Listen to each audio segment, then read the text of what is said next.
the podcast that finishes your workday in a very Red Raider way. This is the Tech Talk Podcast from Double T 97.3. Hi, how are you? Good afternoon. It's Tech Talk on Double T 97.3, Double T 97.3.com, and the Double T 97.3 mobile app presented by Happy State Bank with my good friends Dr. Mike Gustafson and Clint Scott. I'm Aaron Dickens, joining you today until 6:30. We'll have coverage of the Texas Rangers baseball team as they begin a series with the Houston Astros in Arlington. First pitch, 7:05 p.m. Our pregame coverage will begin for you at 6:30 on Double T 97.3. We'll have the Astros version of that broadcast as well for you on 100.7 The Score. Well, that will begin at 8 o'clock. We'll join that in progress following the high school fan zone tonight, 7 o'clock on 100.7 The Score. Gus, how you going? I'm good. It is one day closer to game time, baby. It is. We're quickly approaching, at least for me, and I guess this is probably different for everybody, depending on your industry, your life situation, all that stuff. But man, it really feels like time slows down in the summer. You know, kids aren't in school, right, so you don't have like that part of your routine. There's not just a whole lot of like, you know, weekly sports things to look forward to, and even baseball, it's kind of every night. And got so that, you know, baseball's got the quotidian kind of, you know, just there's nothing different about a Thursday than a Sunday rhythm. Or what. Yeah. It's just a day-to-day rhythm, which is part of the joy of it. But it's also what you're saying. You get the football season and even basketball to a lesser extent, and there's sort of that week-to-week marker. Sure. You know, all right. Yeah, I mean, for guys like us, right? Monday you got the weekly press conference, right? We'll get some kind of news from the head coach in this case, and hopefully for a long time it's Joe McGuire, and then you know. Thursdays we'll be out at Twin Peaks for home football games. Really looking forward to that. We'll be at the Overton, it turns out, on Fridays during home weeks. And so you have all these kind of like check boxes to mark off. And so at least for me, when you have those things, man, time just goes by like that. Oh, totally. And there and coach's show Thursday night, which won't affect you and I, but definitely be something to tune into and perhaps get audio from. But just exactly what you're saying, and you know when college baseball rolls around for me, that'll be like Tim's show on a Monday night. You know, just marker, and then you look up and go, hey, it's spring break, and hey, you know. And I always say this too: once you get about a week or two, you know, maybe from mid-September, you know, once you get a week or two past that Labor Day thing to Thanksgiving, it gets here in a hurry. You know. Because you know how that is. We'll be looking up, going, man, we got 2 games left in the football season. Like it gets on top of you in a hurry, and I guess it's a good thing, right? I mean that we enjoy all that stuff, that rhythm picks up and it's fun. It gives you something to sort of look forward to every week. And that's not even counting all the family stuff. Like, okay, your kid has football practice on Tuesdays or football games on Sundays if he's, you know, a certain age, whatever. Yeah, I mean, we're in the thick of it. We don't realize it yet because it's just getting started, but we're already in the thick of it. Yeah, that's where I was going to with once you got to get past Labor Day for it to really, really, really hit its stride and hit that rhythm. But yeah, it's and then if you do have the youth sports stuff or some middle school volleyball, those kind of things sprinkled in, I think it accelerates everything even more. You know, and that's the sort of thing also that probably paces up the summer a little bit. If you've got kids doing Little League and you're busy all summer with the rhythm. But yeah, I think at my age, the summer's just, you know, kind of day-to-day existence stuff there. When did that travel baseball thing really take off? Ooh, man.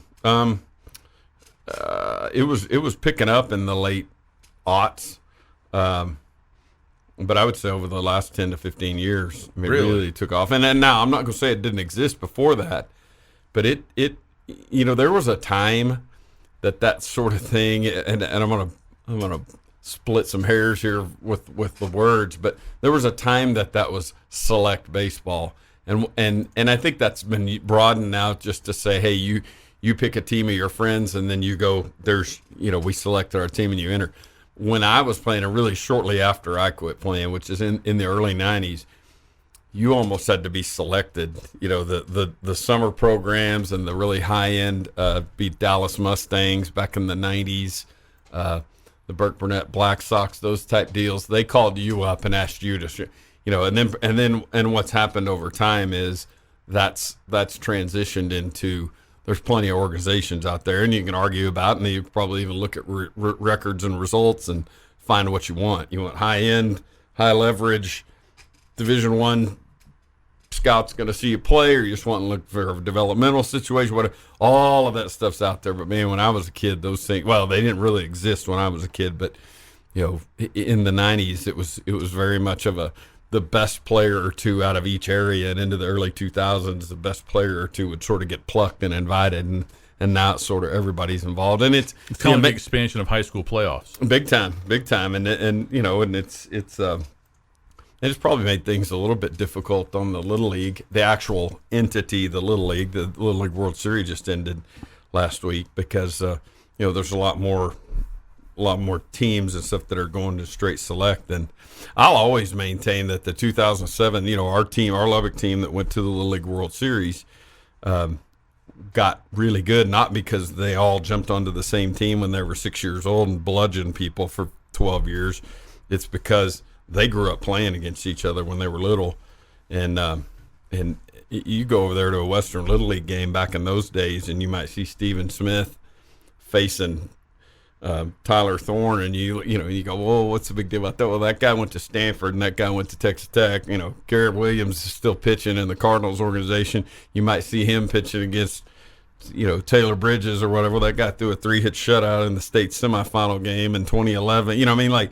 Just these guys all playing against each other, I think really, really sharpened them and made it sort of a special time. But I think that they're, and who am I to organize this, but I think that more of them would benefit by creating situations in which they competed against each other and then got together and went and rolled and played into the All-Star games and that type of stuff. But, I also understand the value of finding your own friend group, and most importantly, your own parent group, and living with that side of it. So, yeah, that's a whole topic there, brother. And yeah. I don't know the answers on that. I really don't. Because I remember a couple weeks ago when we went to Bonus Kids' middle school orientation deal, they were talking about, okay, this qualifies as an excused absence. This doesn't. But they're like, hey, if you're going to travel for a select baseball game or something, that's excused. Which, really? Yeah, which is wow. So it's so funny to me. Wow.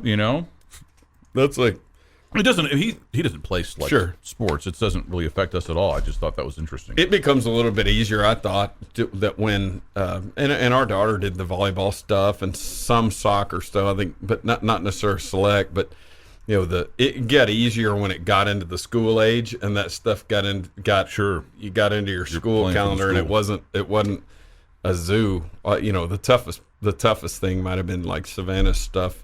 She did the travel volleyball stuff, which is really the off-season volleyball through high school, and that was really good for her. But it's that stuff, would be, you'd be into April and into early May. I'm like, oh my gosh, you're still going. Fortunately, I have baseball games to announce, so I missed out on all of that travel volleyball. The Juice is next on Lubbock Sports Station, Double T 97.3.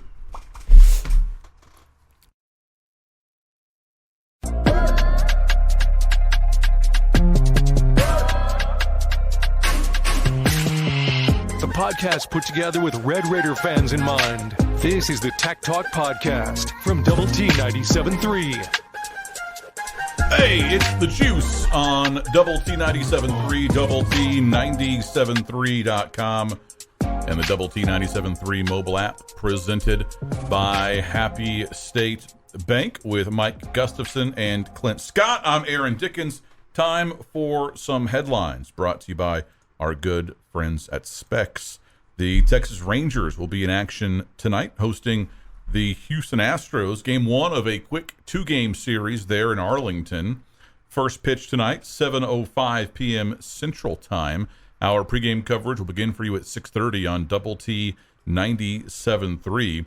The Rangers were off yesterday. Their last time out, they dropped a series to the Tigers in Arlington. look to get better results today.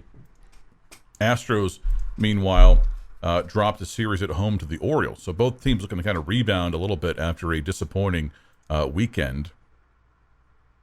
Rangers 58-69 overall. Astros 82-47.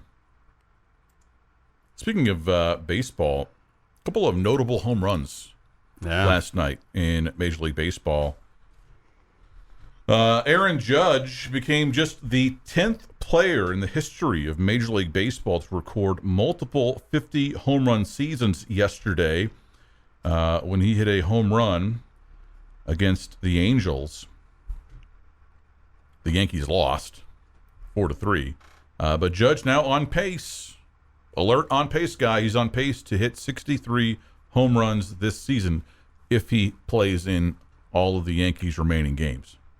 He's going after Maris's record. Of course, Maris's record's still being talked about because, it was associated with an asterisk years ago, but that one's the asterisk surrounding that one is that it's been broken by noted PED users, right? Confessed PED users, and so that'll be an interesting to watch, but it's definitely getting some play.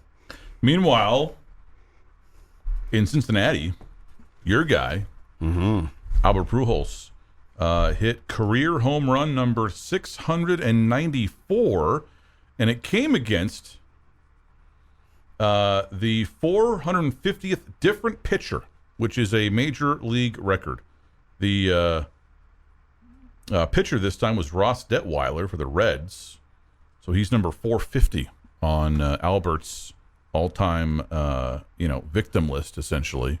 Yeah, Ross Detweiler, actually a kid that grew up in the St. Louis area, played at Missouri State or Southwest Missouri State, not Missouri State. So he probably in his younger age, jersey or something, baseball exactly. card. Hey, that Pujols guy pretty good. Someday you're going to give up the record. You're going to be the 450th notch on his belt. Cardinals won that game 13-4. So Pujols just needs 6 more home runs for number 700 in his career, and he's got more than a month to do it. Yeah, next up is A-Rod on his list. I think he's 2 behind A-Rod. He's. Are we inching toward like he's got a really good shot to do this now? Yeah, we are inching toward that. Yeah, the 700 thing would be big. He's got to stay. He's got to stay hot, if that's the phrase. But catching A-Rod's a lot more believable now. Really been on a tear since the All-Star break. He's got, I think, 33 games left. The Cardinals do. I mean, he might not play in every single one of them, but man, you got to think that he can hit 6 home runs in 33 games, right? Yeah, he's been on that pace recently. He wasn't really through the first half, right? And he's been on that tear. And boy, it's really got caught. Of course, I watch those broadcasts and stuff, and they're buzzing. I'm sitting there last night, and I glance at my phone. I'm like, oh, Albert's about to come up. Pause. Get the game back on, get it all streamed, get it on the screen. Okay, now we're back. And the payoff was worth it. Yeah, absolutely it was. Finally, we've talked a lot about quarterbacks here in Lubbock and how Joe McGuire has said, hey, we're going to play all 3 of them. The same might happen in Fort Worth, as Sonny Dykes, head coach of the Horned Frogs, has said that they might play 3 quarterbacks. They might play Max Duggan, who started 29 games. They might play Chandler Morris, who threw for 500-plus yards in a game last year. And then also a redshirt freshman, Sam Jackson. I mean, it's too early to know what we're headed into here. If we're really headed into an era of multiple quarterbacks and all these different looks in the way that Coach Dykes and McGuire are talking like it could be unique packages for each. Who knows? That it would be an interesting thing to follow. They open up against Colorado on Friday, which is an intriguing in Boulder. Yeah, which is an intriguing matchup between that and our Thursday night game with Pitt and West Virginia. That's a couple of good openers. I mean, just around the league that aren't our problem. I wonder what the line is on that game. Can I find that relatively easily? TCU was a 14-point favorite in this game, give or take. Wasn't it 2 years ago that Colorado was really good? 3 years ago? I want to say it was like pre-pandemic. Yeah, 2019 maybe. I mean, they were like a 10-2 type team, right? Let's see. Fell off pretty good last year. I got a lot of stuff in this here binder. What I don't have is the what I don't it have was is 2016, so it was a bit further really? away than I was. Wow, that I thought. Yeah, time flies. We were just talking about how true. time flies. They were 10-4. There you go. They played in the Pac-12 title game. They got obliterated by Washington, 41-10, and they went on to lose the bowl game to Oklahoma State, 38-8. And that's the kind of deal where if you're Colorado, after a decade plus in the wilderness in terms of like relative success in college football, you go 10-2. You close out the season with wins over two top 25 teams.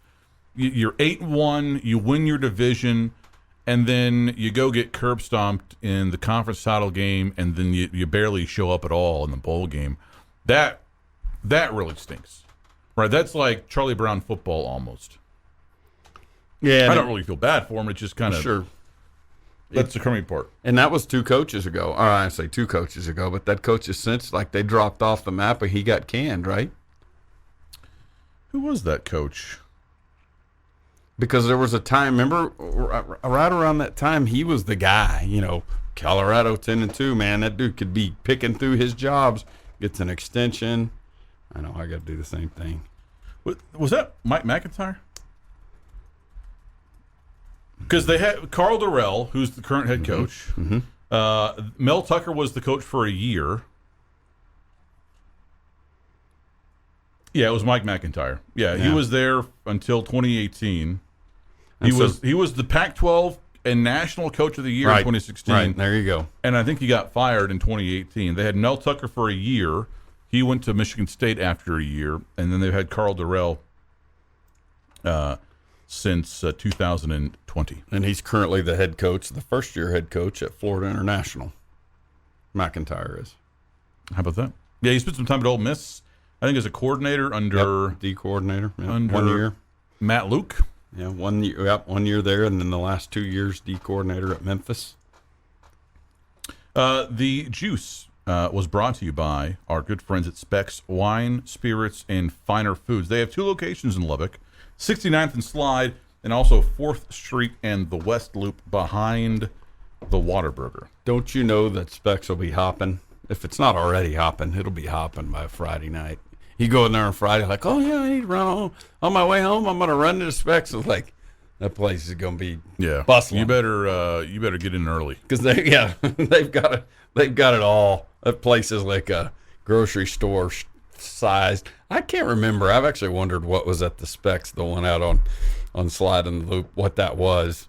Because in my mind, I'm thinking it was an old grocery store, but I'm think I'm wrong about that. Because I'm old enough to remember what it used to be, obviously. But. Yeah, I don't recall what it is either. That's the one that we always go to, and they've got a lot of fun things. Mm-hmm. It's not just alcohol or liquor or whatever. They've got again, like it says in the tagline, finer foods. This is Tech Talk on Double T 97.3.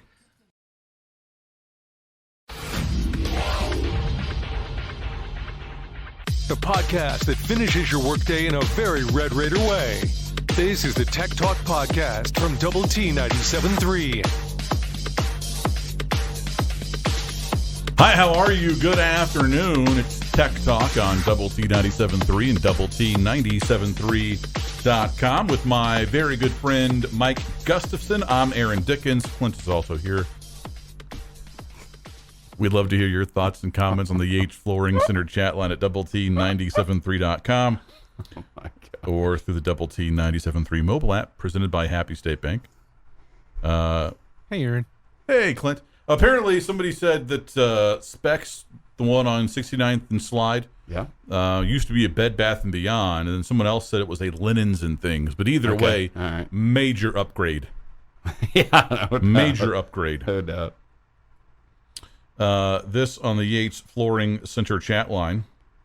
Does Josh Jung get called up this week? And the Astros have already said, or at least kind of leaked out, that they're going to be calling up some of their high-level prospects as soon as we get to September 1. Surely the Rangers will do the same thing, right? Yeah, the rosters will expand by a couple of slots. They used to go from 25 to 40. You basically call up everybody. Yeah, and sometimes if a team is in the AAA playoffs and the postseason, they'll leave them alone unless the big league team needs some immediate help. Yeah, really needs immediate help, especially if they, if they're sort of respecting an actual championship chase or something like that and all that. But I think it still comes down to the same math that we talked about. The key thing for the Rangers is keeping Josh's rookie status next year now, but in place for 2023. And the key thing there is that doesn't mean he can't come up. It just means that he can't exceed. I'll try to find out this exact at bat number. It's like 113 at bats or something. So he probably can't play in 30 games, but he could probably play in 20 or so. And I think that would accomplish a lot of things. You said 130? That's what it is. Is it 130? 130 at bats or 50 innings pitched. Okay, I knew there was a pitcher equivalent of that too. And I'm curious about that too. I've seen the at bats figure, and I thought that's interesting because plate appearances, every time you walk up there versus an at bat. What if a guy never walks? What if a guy walks 20% of the time? You're like, yeah. Is it really measured by at bats versus plate appearances? Because plate appearances is the one that's defined a little bit. But regardless, I think he'll get called up. But I think they're going to do it at a time in which they're not doing anything to endanger his being a rookie at the start of 2023, which means I think he'll get 25 days in the big leagues at a minimum. So I think it's still going to happen, and I think it's going to happen in early September. Now, is that September 1st or September 7th? I don't know, but that's just my prediction.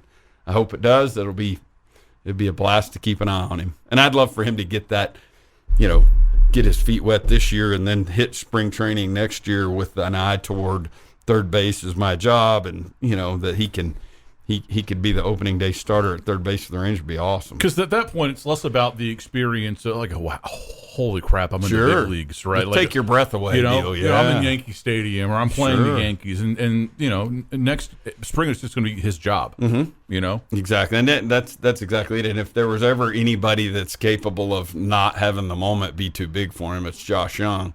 At the same time, Josh is like everybody else. And Jamie Lent can tell you this, and anybody that's known him, he grew up a fan of the game, and so he would do that. He'd walk out there at Fenway or at Yankee Stadium and go, "Whoa, I know what I've got here," So, but he of all people would probably settle in pretty quick. And part of that too is going through your first tough stretch, booting your first ground ball, hitting your first home run, just kind of getting all that stuff out of your way, like you said. And then I'd also be interested to know if that sets him up. I don't know what the limit is on him being a part of the Arizona Fall League, because remember, he just started playing on August 1st. He was out with that shoulder deal. Mm-hmm. Thankfully, that's sort of distant past, but they may very well want him in the Arizona Fall League to get another 3 or 4 weeks of baseball at a high level. So I don't know how much of him playing in the big leagues would affect that, but I could see him getting some fall activity. But it'd also be great to see Josh back here, this winter and just being around and enjoying Tech basketball games and kind of doing that stuff too.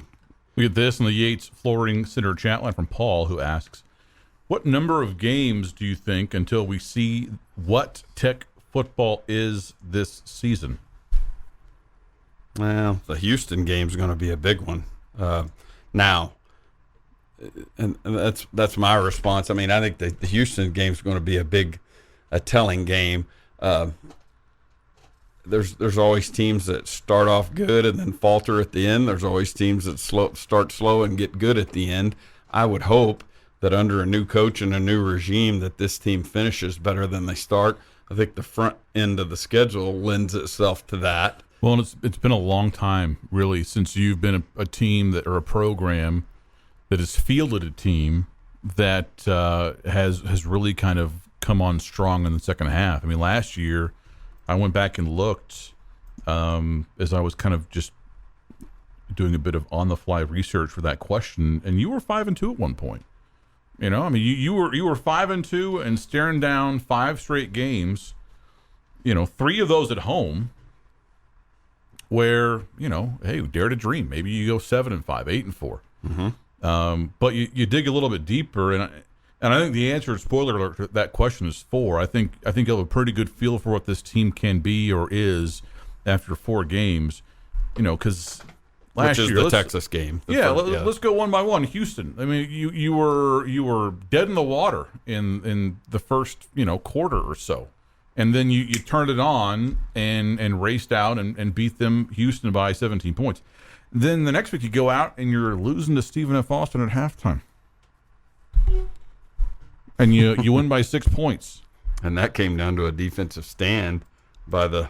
With the big play being made there by Jalen Hutchings after he had basically cost him a possession, the play before, because he had a late hit, kind of I don't remember what it was. It was a 15-yard big roughing the passer type deal that kept the drive alive. I think it might have even been on a 4th down stop. Oof. And they went down, score, kind of stuff that we've seen around here over the last few years. And anyway, and then next thing you know, they're driving, and it was Hutch that got the big stop at the end. And he's, I remember him talking about that, sort of feeling vindicated by it, because he was, he had made that play that really cost him a possession and ended up costing him a score. And then a couple weeks later, you go and get obliterated in Austin. Yeah.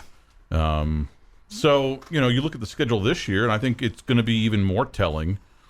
Murray State, you should beat them handily. But you should have beat Stephen F. Austin handily last year, too. Then Houston, as you mentioned, it's a top 25 team. At NC State, top 15 team. And then Texas. And for whatever reason, and this has nothing to do with McGuire or really any player on that team, and, I would love nothing more than for this to not be the case this year. But it just seems like whenever you see that team, that helmet, when you play football, you just kind of, you shrink. And it happened in 2012 when you were favored and you were supposed to win that game, and you were, I think it was safe to say, kind of the better team going in, and you found a way to lose. It's been that way really in most every home game in this series, game in Lubbock, since 2008. And you do have 2 wins there in Austin, which is great. Right. But for the most part, man, especially when they're in Lubbock, and we saw what happened the last time they were in Lubbock. You had that game in the bag and you choked. It's an onside kick cover. That's what it is. because neither team was stopping either one at the end of that game. It was just touched. It was 10. It was whatever you want to call it, basketball, whatever. You score, I score. You score, I score. You score, I score. And then I remember sitting there going, "This is coming down to an onside kick." Sure enough, Texas scored in about 3 or 4 plays after we had done the same thing. And it really, and at the time I wasn't like, "Oh, fall down, Sir Roderick." Run out the clock, because there were still, I don't know, it seemed like there was a couple minutes left when that happened. But, that you see that more now. You see that happen more often. It's happened to Super Bowls and some of those things where teams have kind of managed the end of that clock. It bit Texas here in 2008. If Texas doesn't score as quick as they did in 2008, the Crabtree catch never happens. If that dude falls down, we're kind of screwed at the end of that game. I don't remember their running back's name, but the dude that scored with, remember? It was 40 seconds left, or 50 seconds left, or whatever it was, minute in 08. But yeah, those, I think a big deal for the McGuire regime is just going to be, and it's something Cliff's group didn't really do, but somebody get that big home win when everybody's there, everybody's locked in, everything's crazy, and it becomes that that sort of fun environment that the basketball fans have gotten recently. It's like you've just been waiting for a decade for someone to spark. Yes. All right? Spark that firecracker, that rocket, whatever. More Tech Talk next.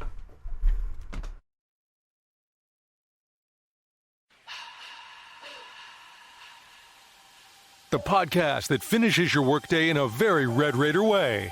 This is the Tech Talk Podcast from Double T 97.3.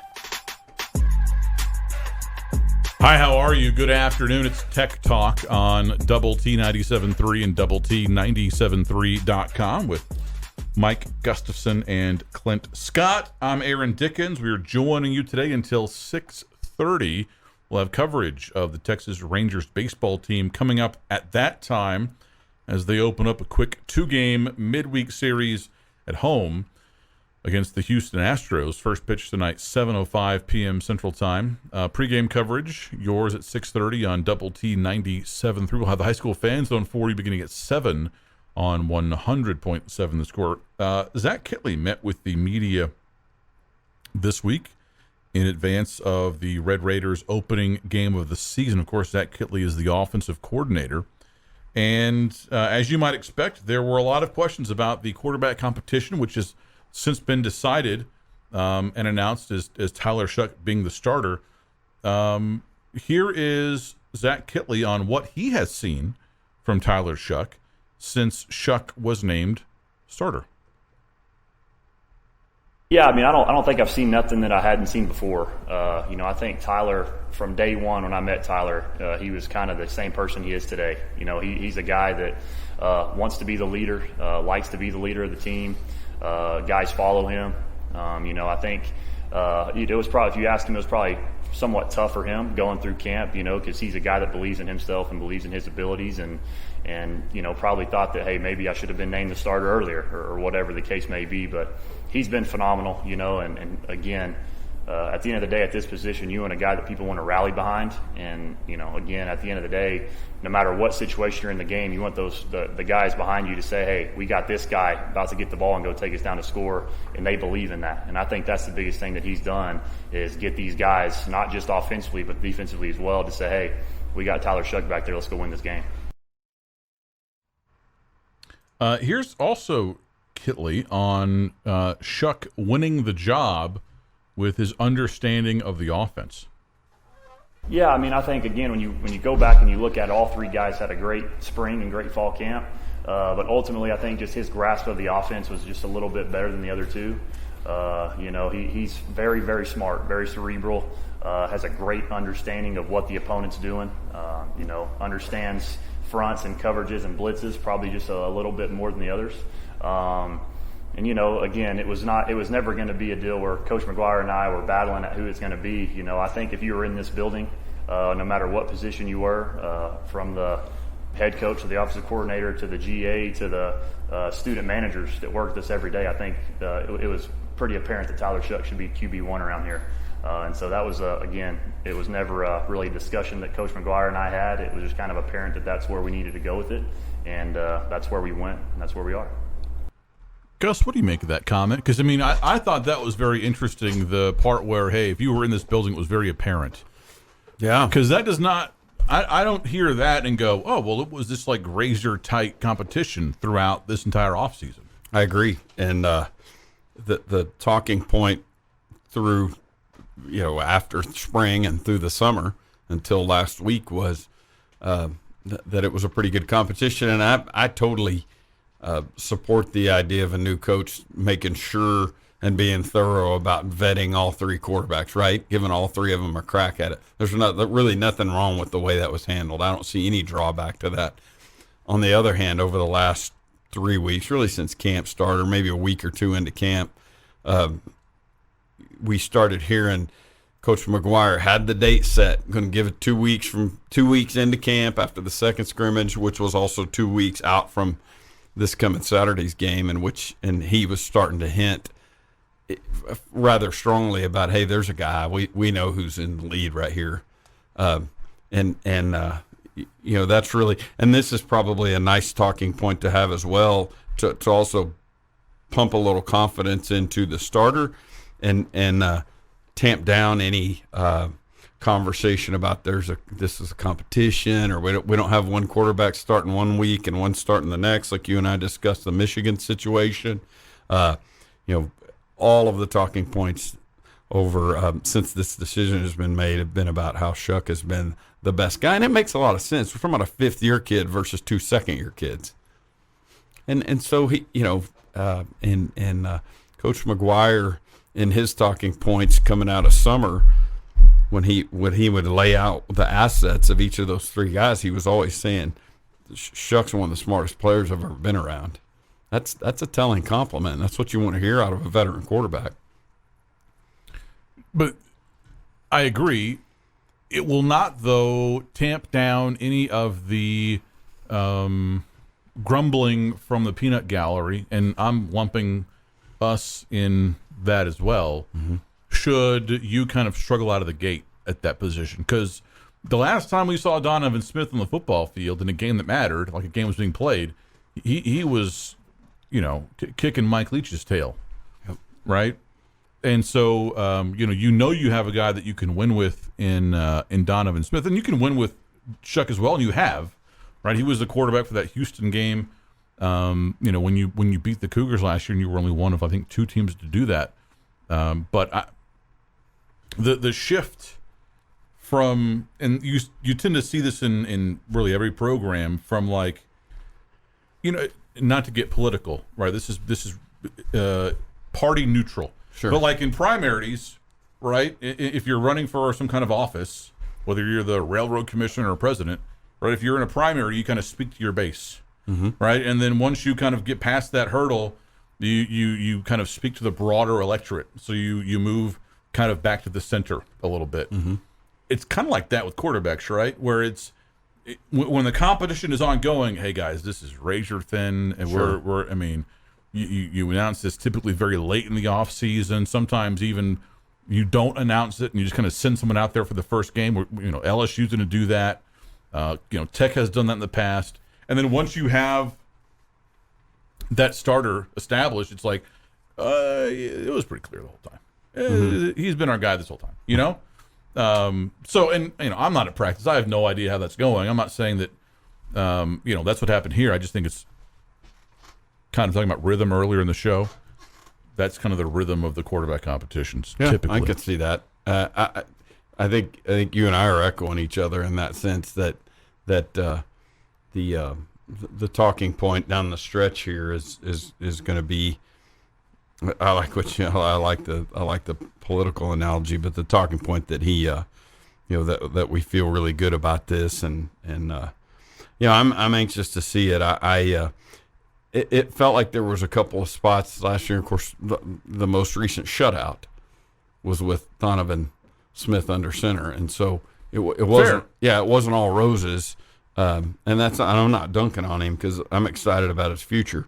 But there were stretches there, and certainly in that game there was a lot of things exposed by that really good Oklahoma State defense that he didn't have an answer for, and so just him being all of his assets weren't enough in that game, weren't even close, and he didn't really have an answer, and maybe Shuck wouldn't have had one either. But it was going to take something really special to put a dent in that, and there's no doubt about certainly the second half of that bowl game was where Donovan Smith played his tail off. Is it soft to have been, and I guess still be, like, kind of red ass about getting shut out there?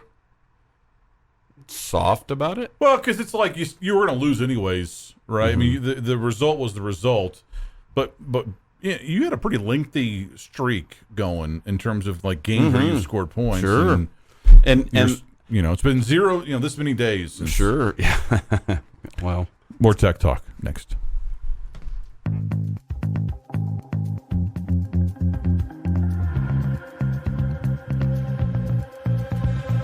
It's every Red Raiders' favorite podcast. This is the Tech Talk Podcast from Double T 97.3. Hey there, it's Tech Talk on Double T 97.3 and Double T 97.3.com with Mike Gustafson and Clint Scott. I'm Aaron Dickens. We're joining you today until 6:30. We'd love to get your thoughts and comments today on the Yates Flooring Center chat line at Double T 97.3.com. You can also access that through the Double T 97.3 mobile app presented by Happy State Bank. All guests appear via the Benchmark Hotline. This is our last kind of regular day in the studio before Tech football, because tomorrow we'll have a short program of some kind. Rangers play at 1 o'clock, so we'll probably be with you for about an hour and a half or so, give or take. And then Thursday and Friday we'll be on location. We'll be at Twin Peaks on Thursday. as we will be every Thursday before home football games. Looking forward to that big time. Fried pickles, cold beer, scenic views, all that good stuff. Then we'll be at the Overton on Friday as well before home football games. So this is, it's kind of weird. Yeah, that's what we talked about, dude. I'm going to gain so much weight during, like... Why? You mean at the remotes? Oh, sure. Yeah, because, I mean, we've been at, like car dealerships before, which is an interesting experience, but they're not going to, I can't drink cold beer. Get a can of soda or something. Yeah, but shoot. At Twin Peaks, man, we're going to get fried pickles every week. Is that right? Or at least I will. I'm looking forward to that. Yeah. Cold beer, and then they always have great snacks at the Overton, too. Yeah, big time. Well, I like the sound of that. We were talking about punishments, and if you're joining into this just now or didn't catch the conversation about 5 minutes ago, NCAA, board of whatever, is expected to adopt some changes this week that would impact the infractions process. They would eliminate the independent blah, blah, blah, the IARP. That's the kind of body that is investigating Kansas basketball right now. They would also implement alternative punishments to postseason bans. And you and I were talking about how so many of these kind of punishments don't really get after the people that broke the rules in the first place. The postseason ban hurts teams, years down the line that weren't even on the roster on campus when those infractions took place. And in a lot of cases, in most cases, I would guess, the coaches aren't even the same. Heck, most of the administrators probably aren't the same. And the same goes for scholarship reductions. At that point, who are you really hurting, right? At the end of the day, you boil it all down, you're hurting some football player in, Amarillo or Los Angeles or whatever that's not going to have an opportunity to go play, college football and have his education paid for. So it doesn't seem like there's this kind of like happy middle ground that seems reasonable and targets the right people. So why don't just go nuclear, right? If you're trying to actually discourage this behavior, why not just do a show cause on steroids? Hey, if we find that you did any of these things, right, you're never working in college athletics ever again. I like the sound of it because I don't know what else is there that targets the right people. Right, that targets the coach who perpetrated the crime. Right, but also is something that would discourage, because right now essentially, I mean, cheating is worth it if you do it well. Right, if you're better than Will Wade, who cheated and was terrible at it. LSU basketball. Right. Yeah. Okay. You get to the Sweet 16 for paying everybody. Congratulations. But Baylor broke some rules with its recruitment of Brittany Griner. Totally worth it. Yeah. You could have tripled whatever punishment they got. I think that they were maybe docked some scholarships. I think maybe some recruiting restrictions placed on Kim Mulkey. But that was totally worth it. Yeah. Why wouldn't you do that? Especially at that point in time when the only thing that was, you talk about a program changer. And not that they needed the change, but just someone that she's worth about 5 scholarships. The best player in America. Or Cam Newton. Yeah. Whatever rule, Right. And I guess they weren't ever technically punished for that stuff, but clearly there were some shenanigans. Obviously worth it for Auburn. Oh, yeah, no doubt. And that that was a dissertation topic I entertained 20 years ago. Obviously didn't do it because it'd be a hard thing to chase. And of course, my data set would have been going back to 1980 Clemson, Danny Ford and some of that, and that used to be huge. There was the kind of huge penalties that followed, and dudes losing their jobs and all that stuff, and just programs getting wrecked by that kind of stuff. Huge publicity and all that, and it just doesn't feel like that stuff lands now like it did back then, and I don't know exactly why, but yeah, but you got to believe that And those things can be measured across a bunch of fronts, too. How you want to measure this? Just athletic success? You want to do the Doug Flutie effect and go, wow, we've gotten double the applications, here at our fine, fair institution here. How you want to measure it. But, yeah, going out there and I mean, it's like if you're going to cheat and do that, you want to have some success with it, especially if you're being brazen. But there's, this rule book's about to change in a big way. And we've even we're talking about an alternative infractions process here. There's an alternative governance being discussed as well, or it's at least being entertained at some of the highest levels of college football. That where this thing goes over the next 10 years will be 10 to 20 years really will be something to see. By the time the ACC grant of rights plays out, it's hard to fathom what this thing's going to look like.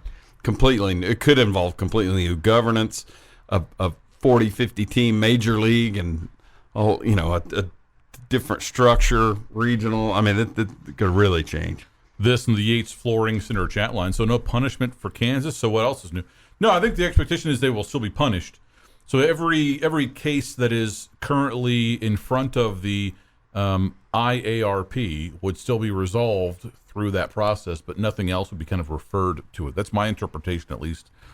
Somebody says NCAA punishments should be salary punishments on coaches' current salaries, no matter who they are coaching for now.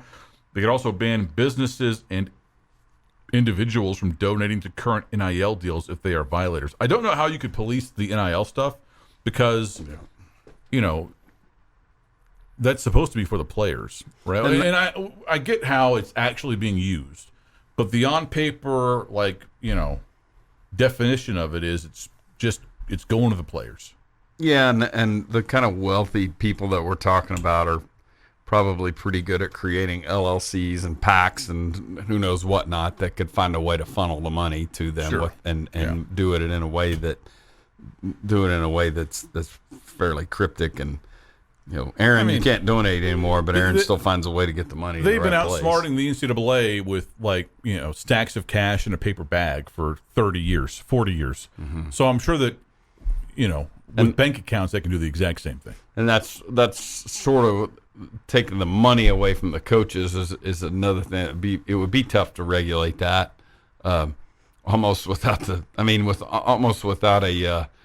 IRS level of scrutiny.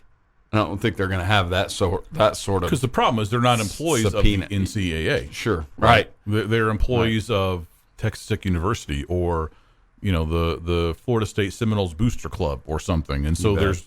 How do you get all those different separate entities, some of them government entities, across however many different states to get them to agree to we'll have this garnish your wages clause in your contract. Yeah, booting them out of the profession of coaching, or at least the collegiate coaching, is a pretty big kick in the pants that you described. That's pretty healthy there. Because as things stand right now, they have the power to do that because you need to be, certified by the NCAA, and I don't know the technical process or what it's called, but essentially you need to have the NCAA's rubber stamp in order to recruit, right? In order to be kind of in compliance with compliance, and they can withhold that indefinitely, which essentially would be, a death knell for your college coaching career. You've been listening to the Tech Talk podcast from Double T 97.3. Check out Double T973.com for more from Lubbock Sports Station.